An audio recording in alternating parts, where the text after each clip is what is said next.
Hello friends, இன்றைக்கி நம்ம வீடியோவில் என்ன பார்க்க போகிறோன்னா குலோப் ஜாமுன் தான் பார்க்க போகிறோம். அதுக்கு முன்னாடி நம்ம சேனலை சப்ஸ்கிரைப் பண்ணாதவங்க சப்ஸ்கிரைப் பண்ணிவிடுங்க. பக்கத்தில் இருக்கிற பெல் பட்டனையும் கிளிக் பண்ணிவிடுங்க. வாங்க நம்ம வீடியோக்குள்ளே போகலாம். இன்றைக்கி நான் எம்டிஆர் குலோப் ஜாமுன் மாவு தான் எடுத்திருக்கேன். அதில் வந்து நான் 2 பாக்கெட் எடுத்து இப்போ எப்படி குலோப் ஜாமுன் செய்யலான்னு சொல்லிட்டு பார்த்துடலாம்.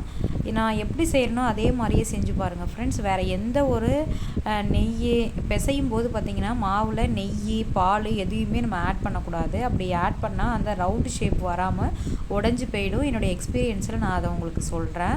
இப்போ வந்து நான் வெறும் வாட்டர், அதை வார்ம் வாட்டரும் கிடையாது, நார்மலான கோல்டு வாட்டரும் இல்லை, எப்போதும் நம்ம குடிக்கிற வாட்டரை நான் அதில் தேவையான அளவுக்கு போட்டு அப்படியே கொஞ்சம் கொஞ்சமாக ஊற்றி பிசைஞ்சி ஒரு 10 நிமிஷம் நல்லா பிசைஞ்சுக்கணும். அந்த மாவு எல்லாம் கலந்து வர அளவுக்கு நல்லா பார்த்தீங்கன்னா தெரியும். இப்போ என்ன பண்ணணுன்னா கையில் ஒட்டாமல் பால்ஸ் வரதுக்காக என்ன பண்ணுறேன்னா 1 டேபிள் ஸ்பூன் அளவு நெய்யை காய்ச்சி அதில் மேலே ஊற்றிக்கிறேன்.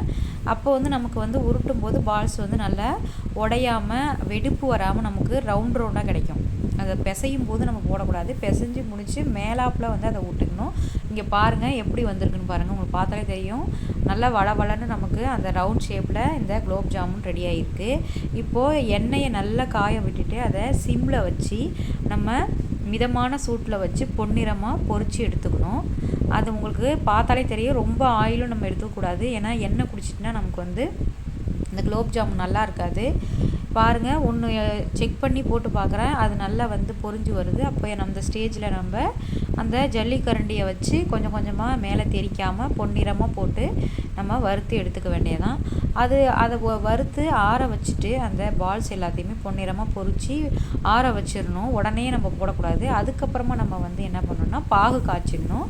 நான் 1 டம்ளர் சுகர் எடுத்து அதுக்கப்புறம் அந்த நமக்கு இந்த குலோப் ஜாமுன் எல்லாம் மூழ்கிற அளவுக்கு நம்ம சிரப்பு வந்து எடுத்துக்கணும்.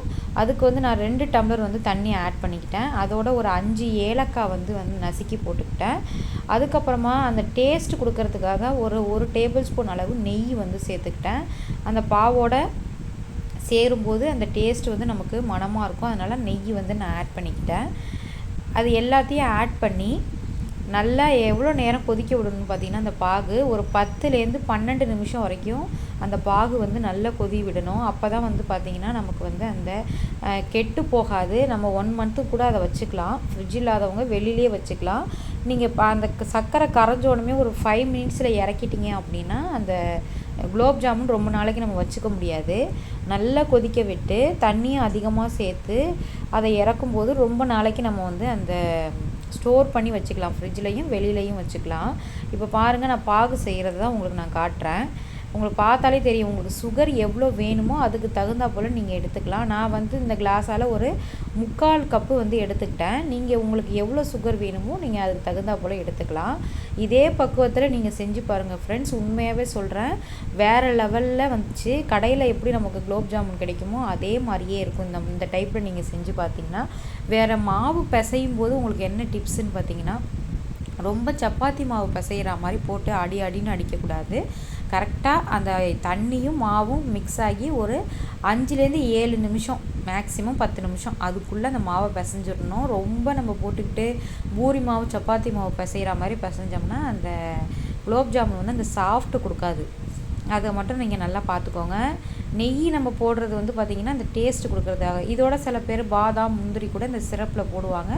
நீங்கள் சாப்பிடும்போது கூட அது மேலே நல்லா துருவி விட்டு நீங்கள் சாப்பிட்டுக்கலாம் ஃப்ரெண்ட்ஸ். இதே மாதிரி செஞ்சுட்டு 2த்தையுமே ஆற வச்சிடணும். கரெக்டாக 1 ஹவர் கிட்டத்தட்ட நல்ல ஜில்லுன்னு ஆறுற அவளைக்கு பாகையும் அந்த பால்ஸையும் ஆற வச்சுட்டு அதுக்கப்புறமா தான் நம்ம என்ன பண்ணணும்னா இந்த குலோப் ஜாமுன் உருண்டைகளை அதோட சேர்த்து ஒரு ஃபுல்லாக நைட் ஃபுல்லாக ஊற வச்சுட்டு மறுநாள் காலையில் எடுத்து பார்த்தோம்னா நல்ல சிரப்போடு சேர்ந்து நமக்கு சூப்பரான பக்குவத்தில் குலோப் ஜாமுன் ரெடி ஆகிடும். உங்களுக்கு பார்த்தாலே தெரியும் எவ்வளோ அழகாக கலர்ஃபுல்லாக வந்திருக்குன்னு சொல்லிட்டு. இதே மாதிரி நீங்களும் உங்கள் வீட்டில் செஞ்சு பாருங்கள். டேஸ்ட் எப்படி இருந்துச்சுன்னு சொல்லிட்டு எனக்கு கமெண்ட் பாக்ஸில் கமெண்ட் பண்ணுங்கள். இந்த வீடியோ உங்களுக்கு பிடிச்சிருந்ததுன்னா லைக் பண்ணுங்கள், ஷேர் பண்ணுங்கள், கமெண்ட் பண்ணுங்கள். நம்மளுடைய சேனலையும் சப்ஸ்கிரைப் பண்ணிடுங்க.